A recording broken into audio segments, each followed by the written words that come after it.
So we're live. How you doing, Louisa? I'm very good, thank you. How are you?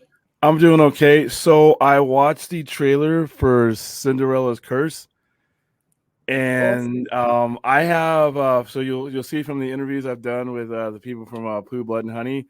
I have a scale of excitement when it comes to these horror movies, and it's called the 3D scale: death, dismemberment, and destruction.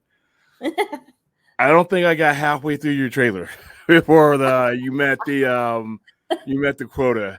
The violence that's done with shoes here is pretty significant as well. I mean, a heel is I think a heel's probably going to take out a couple of eyeballs.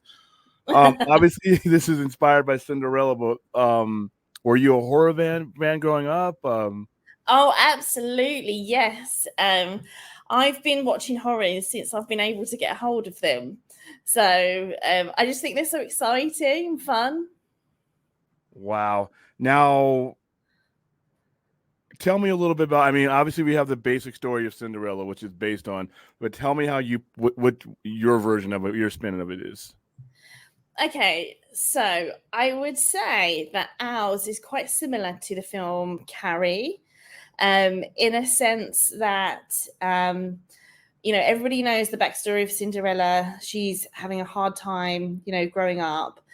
And I don't want to give too much of the plot away because there's kind of like some twists, but in a sense, she's kind of set up as if she's going to go to the ball and see the prince, like the normal Cinderella story.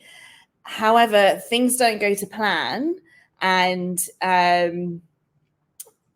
she doesn't have the meeting that she expects, and decides to seek revenge on everybody. Wow, and like I said, I just the Carrie reference immediately jumped out to me, and I'm like, holy cow! The blood started flowing halfway through. So, like I said, it's all these gonna get. But now when you do something like this, I actually like the Pooh Blood and Honey guys. Do you get a lot of pushback from people who just have these classical visions of these characters in their head that they don't want to see go out and killing people? Yeah, well, there's always the people that are against it, of course, and you do get the odd kind of comment or messages, but it's so subjective. If you don't want to watch the horror movie, don't watch the horror movie. Yeah, that's what I always say. Just the fact that it exists, like with Pooh Blood and Honey, the fact that it exists seemed to drive people crazy. And I'm like, I grew up with these things. I grew up with Disney too, but I also grew up with, like I said, Friday the 13th, Halloween, Yeah. Michael Myers, Alien, anything that's going on. Now, how long did it take you to film this? Oh, so we filmed it. We did a block in July. I think it was just over a couple of weeks. Then we did a block in, was it October? Yeah, a block in October where we did like another week. And then we filmed another movie and then we did like another pickup day. So all in all, I'd say just under like 3 weeks, just over 3 weeks, I guess. Yeah, I saw some pretty cool locations for you. How were you able to get some of the locations you got? So in Scotland, they have some like castles that are actually hotels, Okay. or like I don't know if you have Airbnb over there. Yeah, we do. We do. All right, yeah. And so it's just kind of because we're like a low budget indie film, you've just got to kind of go, can we stay in your castle but also film a horror movie? And so yeah. When you're asking them that, do they have any idea what kind of horror movie that they're in for? Or were there surprises and Sometimes they ask, sometimes with locations they're intrigued and they think it's so much fun. Sometimes they're terrified and they say no because of the blood. But other people had filmed in this castle before, so we were lucky because okay, they'd obviously done a good job and cleaned up. cleaned up the blood? Yeah. All right, cool. Growing up, what were some of your influences as far as directors go? Growing up, oh, I would say maybe obviously you've got the Scream the entire Scream franchise. Originally, Wes I Craven. just liked the whole kind of Chase Hyde kind of slasher kills. So that was a big influence. Can't remember the director's name off the top of my head. Wes Craven did the original. I think Wes Craven did the original Scream, right? I think Wes Craven did the original Scream. Yeah. I'll edit that out if I'm wrong. Yeah. And then also one of the biggest films, The Mist, where you've kind of got films that are like, I don't want to spoil the ending for anybody, but there's like a really hard hitting ending. And I just think anyone who like M. Night, I don't know how to say his name, M. Night Shyamalan? Yeah. Shyamalan. Yeah. Directors like that who did like that ghost film with Bruce Willis. What's that? Sixth Sense. Sixth Sense, yeah. Mm-hmm. Movies like that have like the twist ending. I've always been inspired by like something that's just a little bit different. Without spoiling Cinderella's Curse, does it have any twist endings or any twists like that I wouldn't see coming as a horror fan that's been watching forever? I think there's a couple of twists for sure. Right. Cool. When you talk about low budget indie, without like getting into too many numbers, what would be considered like low budget for you? Low budget is maybe the price of a few expensive handbags, all the way up to a deposit on a house. Okay. Did you? Because I'm always interested to see, because like I said, we do a lot of work with Trauma too, and they've been around for 50 years. So the way they gather up funds, fundraisers, things like that to make independent movies has always intrigued me. Did you go through that same type of process getting yours together? Did you like do startups? Did you do GoFundMes, or did you just have groups of investors that just said, you know what, we're in, because we love it, we're in? Well, for Cinderella, I was just offered the job. So it already kind of existed, if you know what I mean. Okay. But for a lot of my horror movies, so I sometimes like, it is just like work for hire. So it's like, here's the money, go make this. But then other times I'll have an idea and then I have to get the investors in. Okay, cool. That's just the way to get it done. Costumes. How did you go about getting the costumes for this? Well, the costumes was a frantic order to get them from overseas, because I think a lot of them came from America, because they're just so much ironic. they're just so much more like grander and more elaborate. Cool. Now, the special effects in regards to the violence, I mean, this, like I said, the trailer is brutal. This trailer is brutal. Lots of blood, lots of slashing. Besides Carrie, what other influences did you have on this movie being made? Well, I loved, Damien Leone for the Terrifier. Oh, wow. I'd love to say that, we're inspired by them. Obviously, their special effects are another level. Oh, yeah. But we watched their death scenes and we were like, we'll try and do something just as cool, but we didn't really have the budget to do anything that mental. But our special effects artist, Jess, is insane, and she would just like come up with like this crazy stuff, and it'd be like, whoa, that looks really cool. So, well, obviously we have what Art the Clown does, which is, for a horror fan, even disturbs me. So are the kills in here that kind of creation? Are that kind of creative? Are we finding new ways to take people off the planet here? It's more about what could we do that fits Cinderella's vibe. What do we have to kill them with, and how do we spread it out throughout the film? So there is some cool stuff, but it's, at times you will see, okay, there's nothing too mental. Well, I don't know. It depends what your I'm about to say, depending on what you mean by mental, I might be a little bit out there. There's lots of gore, put it that way. Lots of blood and gore, but obviously we have certain limitations on what we can afford to put in it. So I saw the scene where she's putting on the shoe on the girl, and she's like, it fits, and I'm like, wow. And then the toes are all gone, and I'm like, this is the trailer, man. So in proportionate to the violence I see in this trailer, yeah, how much of a glimpse is that? I mean, is that representative proportion of what's in the movie, as far as like, I'll there's still some shocking kill scenes. I'll be like, oh wow, that wasn't in the trailer. So I think so. I think that there's way more. I was going to say the fun fact we actually shot the foot bit twice because when we originally done it, Jess made this like foot where you slice across it and then like the foot falls in half, which looked pretty cool.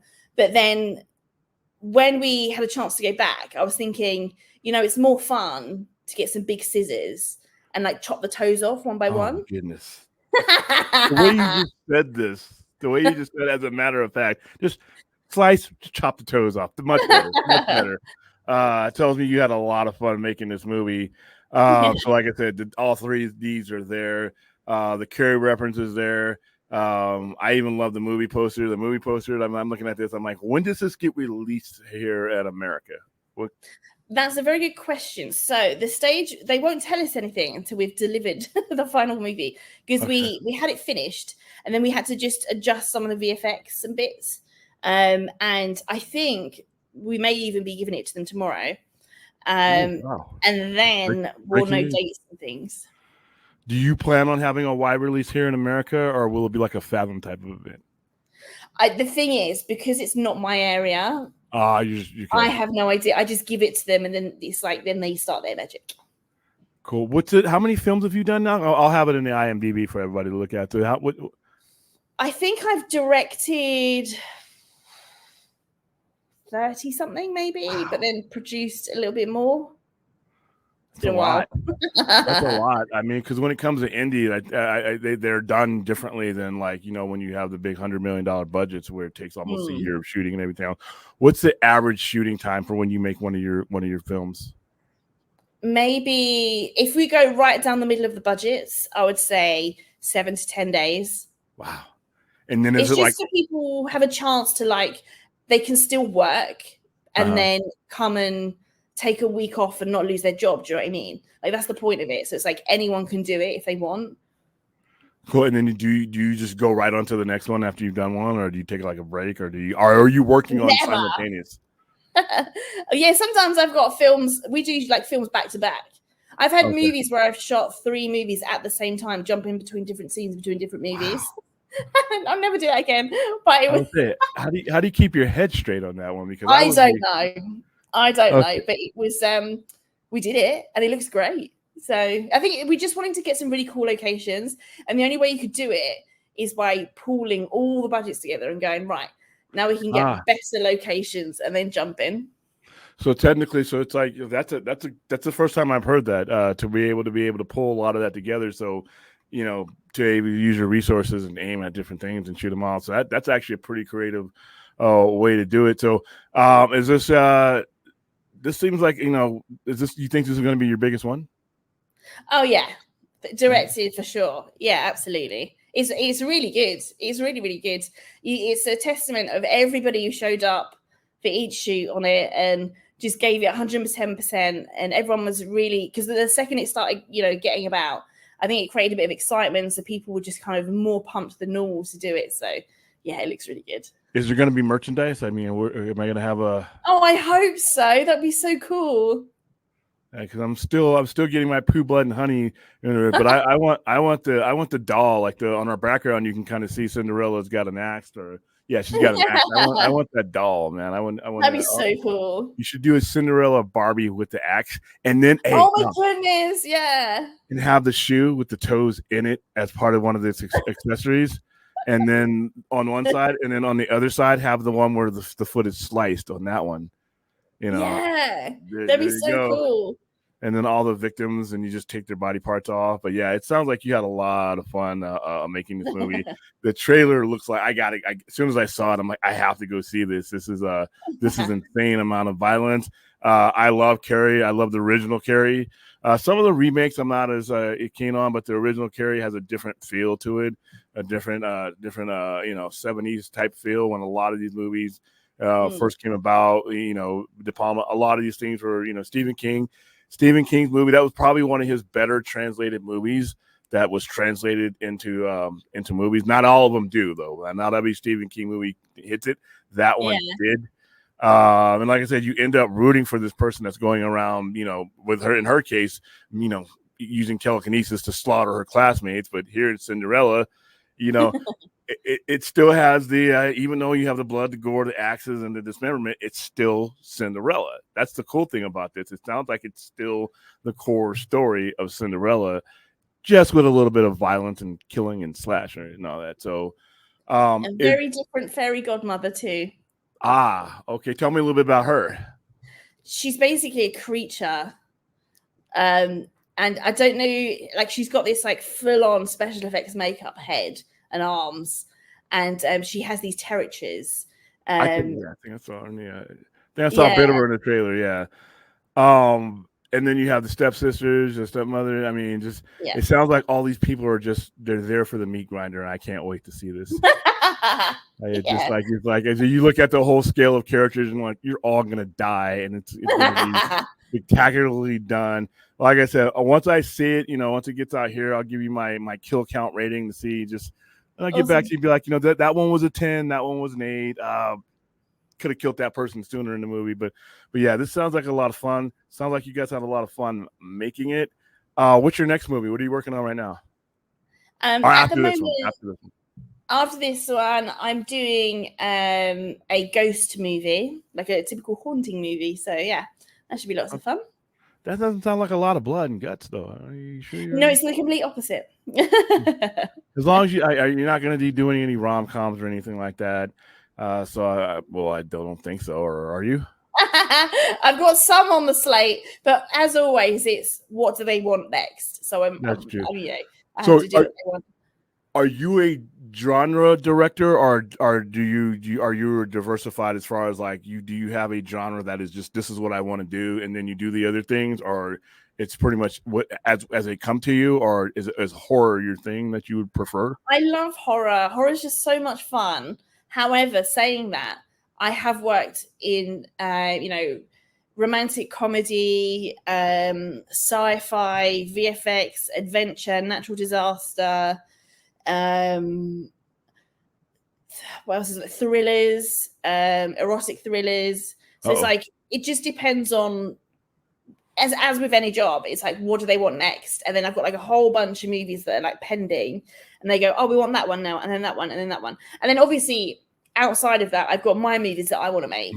Typically, I kind of like horror thrillers. I like horrors, but not where it's just like kill. Like when you've got like crazy plot twists, and it's like halfway through the film, you think you know what's going on, and you think you know what the plot twist is, and then suddenly like another one comes along, and then you get right to the end, and it's like, oh wait, that original person that we saw, like that's actually someone completely different. Like I like movies like that. Cool. So now, as you move on and start getting bigger and being the producer and choosing your own projects and creating, so those are the types of movies you're going to be doing. Yeah, I hope so. Like kind of lots of kills, but lots of mystery too. I love the way you say it. I love the way, because everybody I've interviewed since the Blue Button Honey has the English accent, and when they describe all the gore, all the violence, and it's just done in that accent, it's like, oh, it sounds so much more acceptable coming from you guys than me. But hey, I'm happy for you. Good luck with the future stuff that you're doing, but obviously good luck with Cinderella's Curse coming up. Once again, once they give us a date, I'll probably be back on the air on our YouTube show to announce it. You can keep track of Louisa, all the stuff that's going to be in the description. And I can't wait to see feet being slashed up, toes being removed. Thanks for coming on the show. Thanks so much.